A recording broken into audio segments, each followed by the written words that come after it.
Alright, if you want some crazy, low budget creep show insanity, whoo, this is a doozy.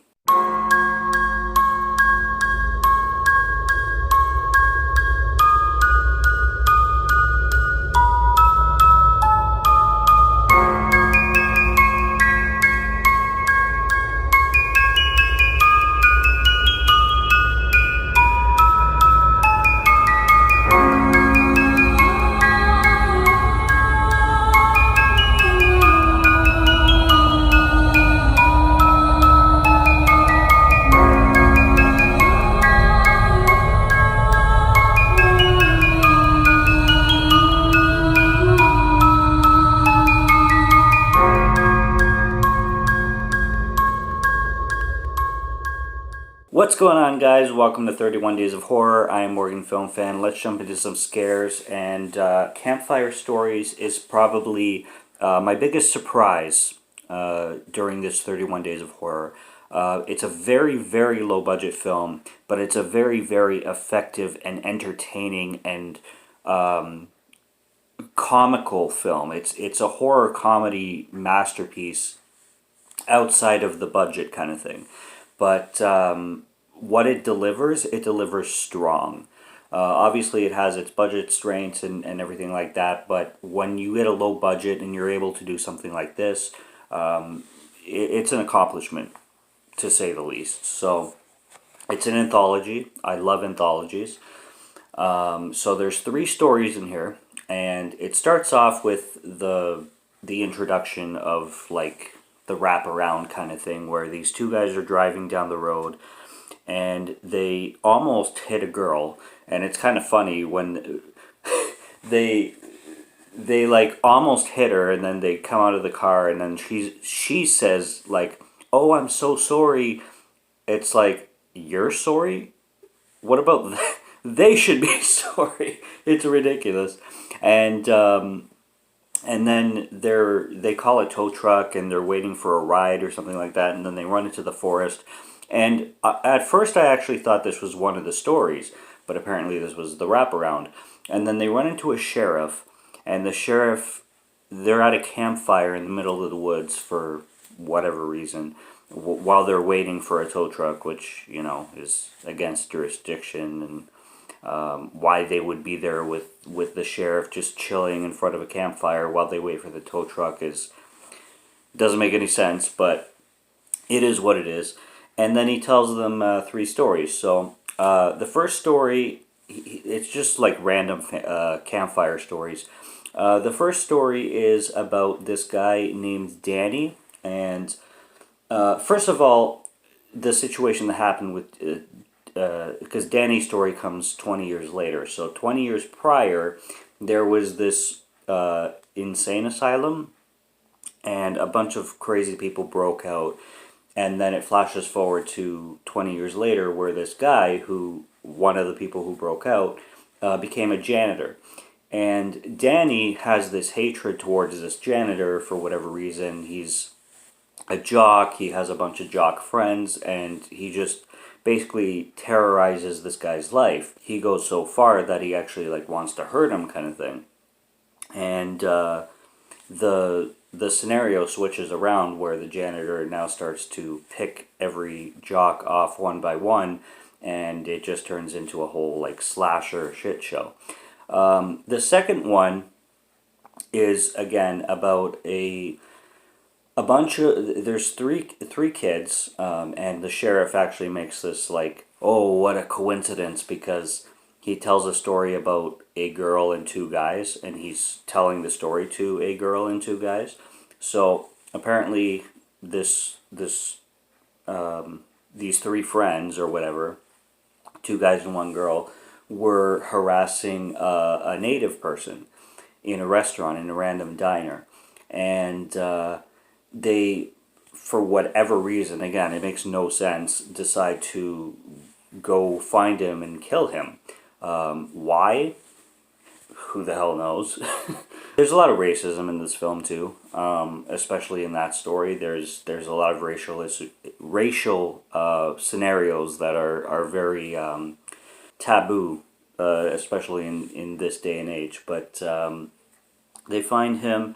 He's just hanging out at a campfire. He's doing his thing. He's smoking from a pipe and he's doing his ritual stuff. And then they just go behind him and start strangling him and kill him. And then they want to hide the body, and it's ridiculous because there's no reason to it. It comes out of nowhere. The CGI is horrendous. The CGI is horrible. But then they take his pipe and they start smoking whatever he was smoking, and then they get like extremely high, and then afterwards they decide to hide the body because they leave the body behind while they want to get high off whatever he was smoking, if he was smoking any drugs at all, because I don't think what he was smoking was drugs, but it's just ridiculousness. And then the third is what I think they wanted to the third is the most dense, the biggest story that could have been stretched out into a film. I think they had an idea and they couldn't make the film long enough, so they decided to make it into an anthology. But the third story is by far the best idea and the best executed thing. Like, I'd want to see a full film. I'd want to see just an hour and a half of that segment, rather than three separate stories, because the first and second were good, but the third was like really, really, really good. Like, it was an amazing idea.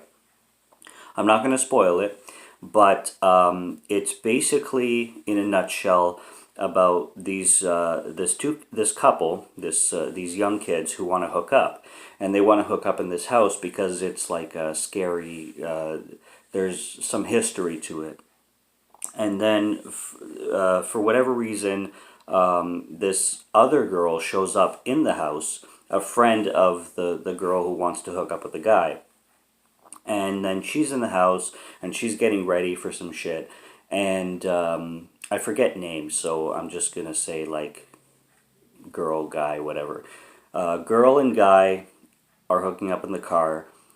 Third girl comes into the house and she's getting ready for whatever. And then she brings up this story in which she was hurt, where she was hooking up with a fourth guy, and he started recording, he started filming, and she got really pissed off. So she tells the girl, her friend, that we should get revenge on these boys because these boys are, dicks pretty much. So let's reverse it. Let's set up a scenario where we're going to have a sexual situation and we're going to film them and we're going to get revenge on them. And then it turns into there's this random sheriff that shows up, a random cop, and he's like the goofiest cop ever. Like, it's the best horror comedy you could ever see. And then these girls, they dress up all sexy and they try to seduce these guys because they want to record them.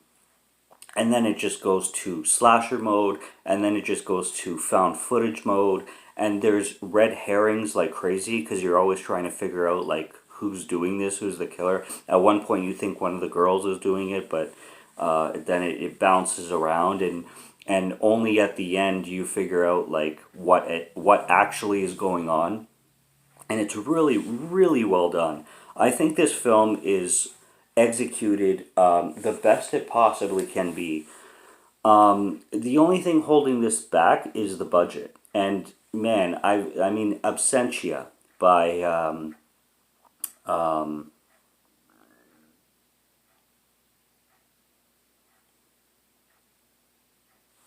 going to put his name down because I'm having a mind blank right now. But Absentia, which was this director's first film, who directed Midnight Mass, Haunting of Hill House, Haunting of Bly Manor.